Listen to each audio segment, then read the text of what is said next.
Oke. Assalamualaikum warahmatullahi wabarakatuh. Perkenalkan, nama saya Salma Sabila dengan NIM L1A023083 dari Prodi Manajemen Sumber Daya Perairan. Kali ini saya akan mempresentasikan mengenai presentasi saya dengan judul Isolation of Symbiont Bacteria of Stylisa massa as Potential Candidate for Producing Antimicrobial Compounds from the Waters in Rhode Island as Nusa Tenggara, Indonesia.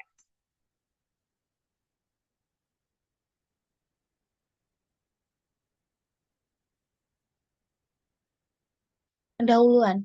Pulau Rote merupakan salah satu pulau yang berada di Nusa Tenggara Timur dan keanekaragaman bakteri simbion sponsnya belum banyak dieksplorasi. Pulau Rote memiliki kondisi ekologi dengan karakteristik yang spesifik yang dapat digunakan sebagai indikator utama untuk menemukan bakteri simbion spons baru yang dapat menghasilkan senyawa antimikroba. Nah, apa sih itu Stilesa massa? Stilesa massa merupakan spons yang melimpah di perairan Pulau Rote, potensinya menjanjikan sebagai indikator untuk menemukan bakteri simbion. Spons dikenal sebagai penghasil senyawa bioaktif, dan beberapa di antaranya juga diduga dihasilkan oleh bakteri yang hidup bersimbiosis dengannya. Kondisi tersebut memungkinkan bakteri symbiont spons memainkan peran utama dalam menghasilkan senyawa bioaktif yang memiliki aktivitas antimikroba. Lalu bagaimana sih material dan metodenya? Yang pertama yaitu isolation of symbiont bacteria. Yang kedua yaitu characterization of bacterial isolate. Yang ketiga yaitu antagonistic test of bacterial isolates against pathogenic bacteria. Ya, kemudian yang keempat ada growth curve of the potential bacterial isolate. Kemudian ada extraction of bioactive compounds of the potential bacterial isolates. Kemudian antibacterial activity of bioactive compounds is extracted from potential symbiont bacterial isolate.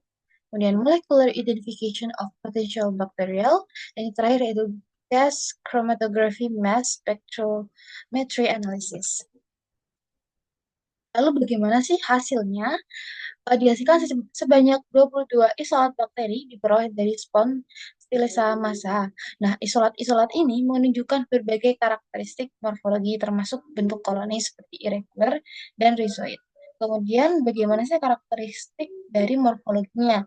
Nah, di antara 22 isolat, 5 isolat spesifik yaitu SM2, SM3, SM5, dan SM8 dan SM10 itu tuh ditemukan dapat menghambat pertumbuhan bakteri patogen yaitu Escherichia coli dan Staphylococcus aureus, khususnya isolat SM10 yang menunjukkan aktivitas antimikroba terbaik.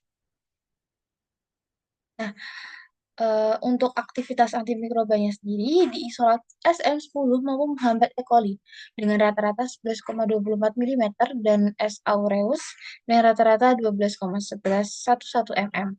Nah, sebagai perbandingannya, kontrol positif yang menggunakan chloramphenicol menunjukkan zona hamba sebesar 18,24 mm untuk E. coli dan 18,86 mm untuk S. aureus.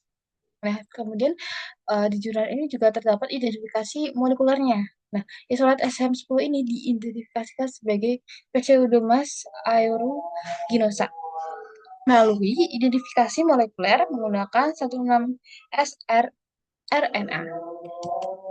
Nah, untuk identifikasi molekulernya bagaimana sih? Nah, interpretasi spektrum menggunakan GCMS menemukan dua kelompok senyawa alkaloid yang termasuk pyrrole alkaloid yaitu himenialdicin seperti digambar untuk struktur kimianya dan bromopyrrole alkaloid yaitu ada agilonin dan juga spongiacidin. Dan terdapat dua senyawa lain yang itu tuh belum diketahui. Nah, tersebut saya ambil berdasarkan dari jurnal International Journal of Aquatic Biology dengan judul Isolation of Symbiont Bacteria of Stylisa massa as Potential Candidate for Producing Antimicrobial Compounds from the Waters of Rhode Island as Nusa Tenggara, Indonesia. Mungkin sekian dari presentasi saya. Kalau ada kurangnya, saya mohon maaf. Sekian. Wassalamualaikum warahmatullahi wabarakatuh.